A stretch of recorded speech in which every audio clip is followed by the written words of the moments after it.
Hey, what is up guys? I'm KBHD here, and this is it. It's finally here. The well talked about, heavily rumored 16-inch MacBook Pro has arrived. So I think the most interesting thing about this laptop is that it's replacing the 15-inch MacBook Pro. It's not going alongside the 15-inch and then the other sizes. This is the new biggest MacBook Pro, and it's slotting in at the same starting price that the 15-inch MacBook Pro did, but with some obvious and market improvements.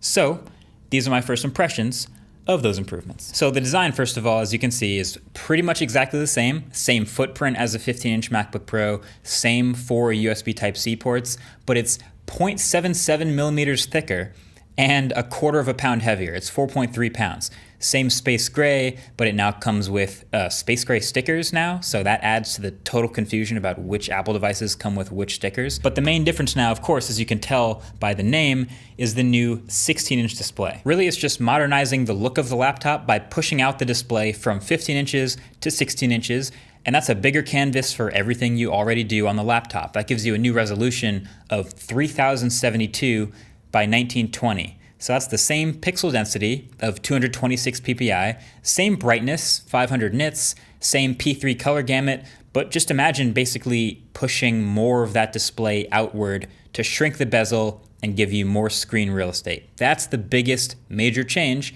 and I love that. Now with this bigger display, if you take a look at Apple's site, you may also notice they're somehow claiming 11 hours, so an extra hour of battery life. So if you're wondering how they did that, it's because the extra tiny bit of thickness combined with improved battery chemistry allowed them to fit a new 100 watt-hour battery in the 16-inch MacBook Pro. Fun fact, and some of you fellow video makers may know this, 100 watt-hours is the largest physical capacity lithium-ion battery you're allowed to get on a plane with in the United States per the TSA.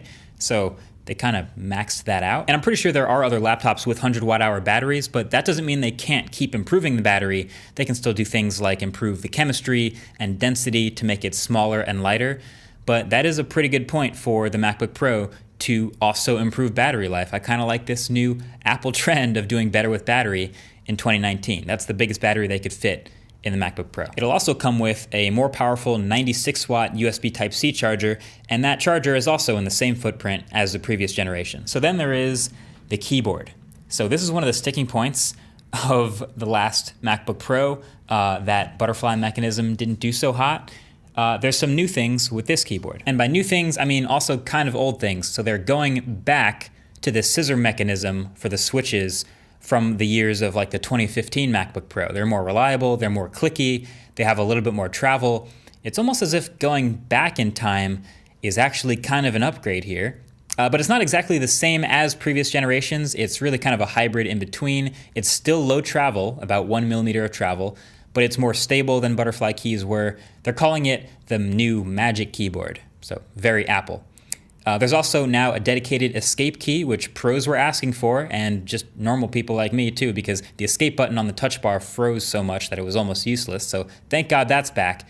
And there's also now a bespoke separate Touch ID unlock sensor, and it's a physically clicking button as well to turn on and off the computer. And then performance is also a bump up. So you might recall that was also kind of an issue last year. You might remember the thermal throttling issues with the i9 MacBook Pro.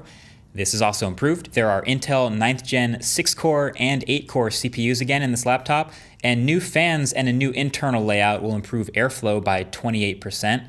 And here are the new specs. Still current gen stuff, as you can tell, and you might notice it goes up to 8 terabytes of internal storage now, and up to 64 gigs of RAM. So definitely gonna have to do some testing to see if this new spec can do the heavy lifting that I require for my mobile video workflow. But we'll see. Also, a little nugget of news today alongside this new MacBook Pro is the new Mac Pro is officially coming out in December at some point alongside the Pro Display XDR, and that will also support up to 8 terabytes of internal storage.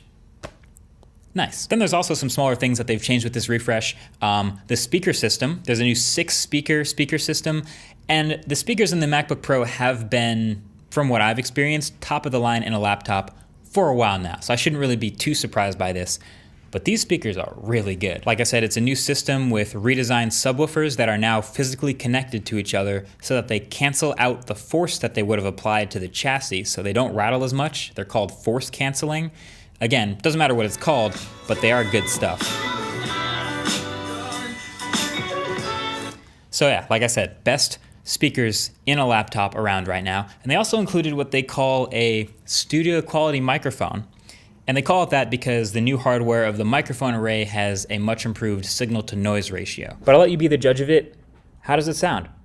Honestly, I think it sounds pretty good. Not necessarily as good as they made it sound like I could record a podcast with this, but nevertheless, I'm happy to see audio improvements, and this is pretty great. This is awesome for video calls and quick casual videos like this.